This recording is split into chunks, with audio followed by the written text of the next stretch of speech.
Saudi अरब में अपमानित होने के बाद चाइना में भी बेइज्जती करवा दी। अंधभक्तों तुम कहीं तो रुक जाओ, कहीं तो रुक जाओ। एक बुजुर्ग आदमी को तुम ऐसे अपमानित करवा रहे हो, ये कोई अच्छी बात थोड़ी ना होती है। एक फोटो बड़ा मतलब वायरल हो रहा है भाई सोशल मीडिया के ऊपर, मोदी वेलकम टू चाइना, देखो जी आतिशबाजियों से स्वागत हो यार, ये हो यार वो हो यार। तस्वीर चल रही है, लगा रहे हैं सभी बड़े बड़े पतल चाट, मंडियों के दलाल पूरा दिखा रहे, देखो आतिशबाजियों से। फिर लड़ियों का विरोध करना है नहीं करना है, अब की बार दीपावली को चाइना की लड़ियों का विरोध करना है नहीं करना है। चल छोड़ो उस बात को भी छोड़ो, ये दिखाया गया इन्होंने ट्विटर के ऊपर, एक्स के ऊपर, जो इसको एक्स बोलते हैं, उसके ऊपर दबा के शेयर कर रहे हैं, दबा के शेयर। ट्विटर ने ही जवाब दे दिया तुम्हारा, ट्विटर ने ही जवाब दे दिया। जो तुम तस्वीर लगा रहे हो ना, ये आतिशबाजियों की तस्वीर है, ये देखो जी वेलकम टू चाइना फलाना ढिमकाना, ये किया गया है मोदी साहब का। ट्विटर ने बता दिया कि ये फेक तस्वीर है भाई, हकीकत में ये तस्वीर 2014 की है, 2020 की। और अभी क्या चल रहा है, 2025। 2020 की कब की है तस्वीर, जो उसने ट्विटर ने बताया उसको निकालना पड़ा। यह तस्वीर संपादित है चीन के जोंगकिंग में 2020 में हुए मूल ड्रोन शो में। मोदी का चीन में स्वागत नहीं दिखाया गया था, टेक्स्ट और चेहरों को डिजिटल रूप से जोड़ा गया है।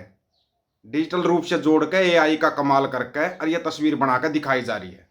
कितना झूठ बोलते रहे तुम सुबह से लेकर शाम तक, कितना झूठ।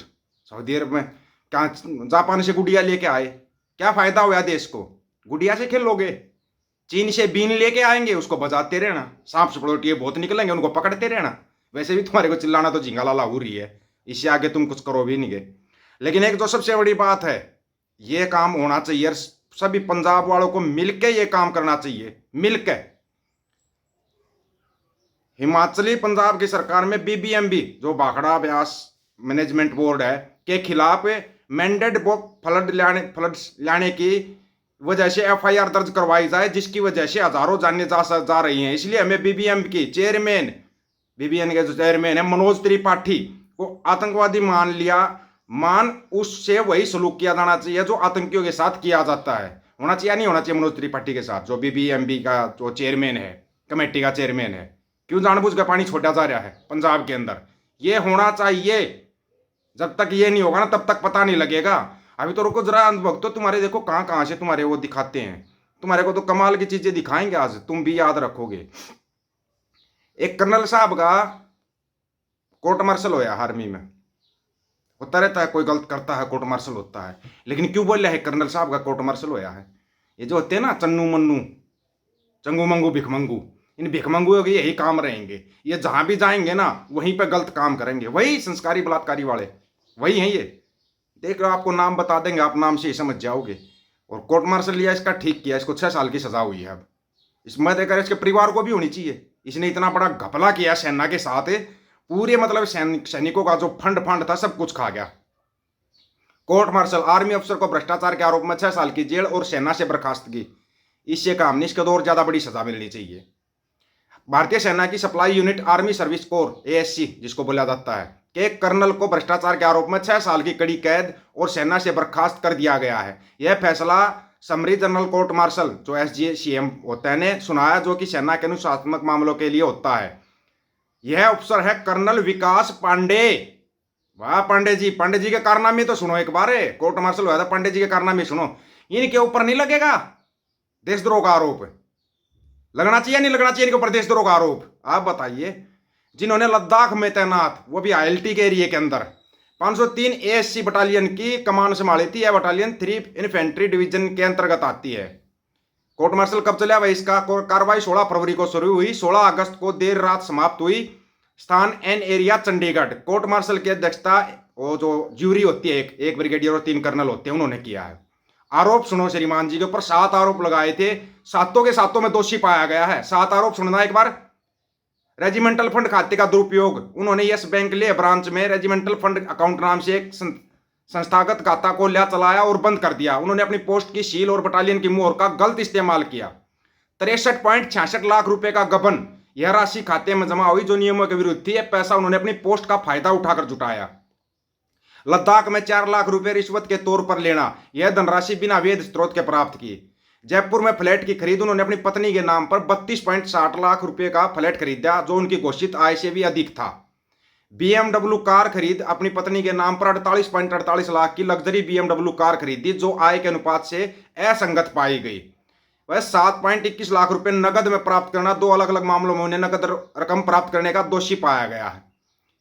पहले तो उससे सारा पैसा जब्त किया जाए, फिर उस पर देशद्रोह का आरोप लगा जाए। जो एक देशद्रोही के साथ होता है उसके साथ होना चाहिए, 15 साल तक उसको जमानत नहीं मिलनी चाहिए, जमानत भी नहीं नसीब होनी चाहिए। ये पांडे सांडे जितने भी है ना, ये ऐसा ही काम करते हैं, ठीक है। और हाँ, पांडे ने पंजाब और हरियाणा कोर्ट में याचिका दायर की थी। हाईकोर्ट ने कहा कि सजा सशस्त्र बल ट्राइब्यूनल AFT में लंबित याचिका के निपटारे पर निर्भर करेगी। मतलब पांडे जी फिर भी बच जाएंगे। अभी अगर इनको संस्कारी चोर साबित होना है तो संस्कारी चोर एक ही पार्टी में जाके साबित हो सकते हैं, और पांडे जी उस पार्टी को ज्वाइन करेंगे, तभी तो संस्कारी चोर बनेंगे। नहीं तो इससे पहले तो फिर तो ये चोर तो है ही। अब आते हैं बात के ऊपर, भाई जो अपने तंदूरी लाल हैं, पता नहीं करते क्या है, जो भी करते हैं लेकिन बड़ा अच्छा करते हैं। जापान से गुड़िया ले आए, मेट्रो ट्रेन में बैठ कर घूम आए। वैसे मेट्रो ट्रेन में घुमाना तो था तुम्हारे को, लेकिन खुद घूम कर आगे। अभी चाइना गए हैं, क्या करके आएंगे देखना भाई, कहीं और जमीन ना चली जाए, कहीं और जमीन ना चली जाए। और जाएगी, ये क्या दिखा रहे हैं, चाइना गए तो अमेरिका की कापी टांगे।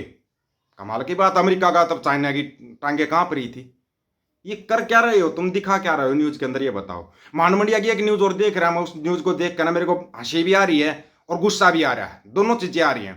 देखो पंजाब बर्बाद हो गया। कौन सा पंजाब? पाकिस्तान वाला पंजाब। मरियम के पास नहीं है कोई भी साधन, फिर कैसे उसने करतार साहिब कॉरिडोर को मतलब के घंटों के हिसाब में साफ करवा दिया, पानी को साफ कर दिया। कैसे कर दिया अगर उसके पास कुछ नहीं है तो?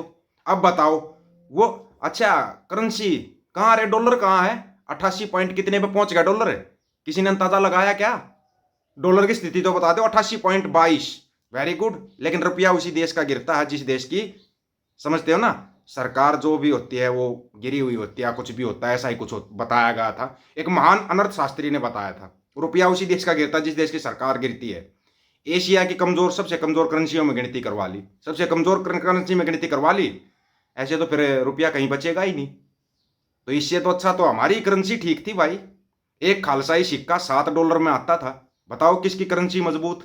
तुम्हारे लिए एक सवाल छोड़ रहे हम छोटा सा। एक खालसाई सिक्का $19 में, 7 में नहीं $19 का आता था एक खालसाई सिक्का, और 88.22 रुपए में $1 आता है। अब तुम उसको 1900 और गुणा कर दो, कितने रुपये में एक खालसाई सिक्का आएगा? 88.22 को 19 से गुणा कर दो, सीधा सा निकल आएगा तुम्हारे पास। तुम्हारे सवाल का जवाब मिल जाएगा। अब देख लेना तुम्हारी करेंसी मजबूत है या भाई फिर हमारी करेंसी मजबूत थी। है इस सवाल का जवाब किसी के पास? कोई देगा? है नहीं देगा, हमारे को पता है, क्योंकि तुम्हारे पास सवालों के जवाब तो कभी होते ही नहीं। अब कौन सा तुम दे दोगे? पहले कौन से तुमने सवालों के जवाब दे दिए थे, हैं जो अब दोगे? तो हम तुम्हारे से इन चीज़ों की तो उम्मीद करते नहीं कि तुम सवालों के जवाब दो, क्योंकि तुम्हारे बस की बात नहीं है, ना तुम्हारे प्याऊ प्याऊ के बस की बात है, ठीक है ना। लेकिन फिर भी आपको ना एक बार बता देते हैं, 1678 रुपये 18 पैसे का एक खालसाई सिक्का आएगा। 1678 रुपये 18 पैसे का एक खालसाई सिक्का आएगा। देख लेना अगर खालसा राज आ गया तो तुम्हारी दुर्गति कैसी होगी। आप लोगों की क्या राय है इसके बारे में? आप अपनी राय रखना, आपकी राय का इंतजार रहेगा। सभी साथियों को राम राम, नमस्कार, आदाब, सत श्री अकाल। वीडियो को ज्यादा से ज्यादा शेयर, चैनल को सब्सक्राइब और बेल आइकन को जरूर दबाना दोस्तों। ऑफिशियल दीपक फौजी यूट्यूब चैनल बात हक और सच की करेंगे, हक सच की बात हम करेंगे। वीडियो को शेयर करने की जिम्मेवारी आप लोगों की है। गज के आखो, वाहिगुरु जी का खालसा, वाहिगुरु जी की फतेह।